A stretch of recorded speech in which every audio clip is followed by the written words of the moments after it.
I, 28 m, 5 feet 2 inches, have always been insecure about my height.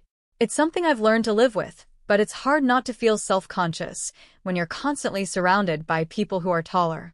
My girlfriend, Sophie, 26 f, 5 feet 8 inches, has always reassured me that it didn't matter to her.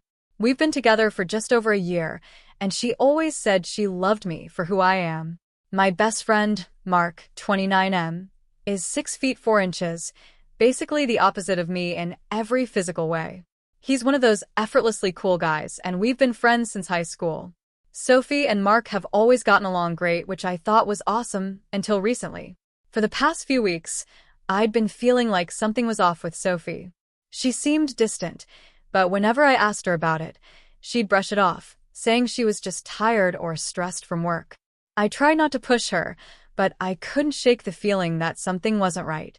Then one day, I got really sick at work, fever, chills. I could barely focus, so my boss sent me home early. I texted Sophie to let her know I'd be home resting, but she didn't respond. I figured she was busy, and just went home to sleep it off. I got back to our apartment around noon, crawled into bed, and knocked out. I woke up a couple of hours later to the sound of the front door opening.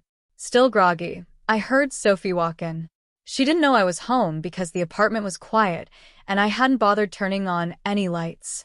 I heard her talking to someone. At first, I thought she might be on the phone, but then I heard another voice. It was Mark. I stayed still, listening from the bedroom as Sophie said, "Don't worry, he's at work. We've got plenty of time." My heart sank immediately. My stomach twisted, and I had to fight the urge to run out and confront them right then.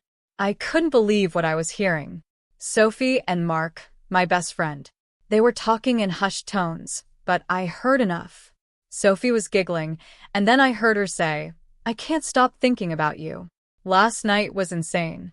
It's so much more exciting with you than it ever is with him." She was talking about me, there was no doubt. She kept going, whispering things like, "He doesn't even know, poor guy, and, I love him, but it's just not the same with him. He's just so small." That was it. I couldn't take it anymore. I stormed out of the bedroom, startling them both.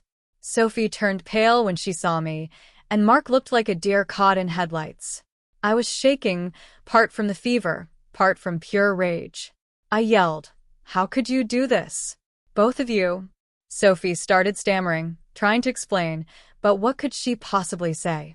Mark just stood there, silent, looking guilty as hell. I told them both to get out of my sight, that I couldn't even look at them right now.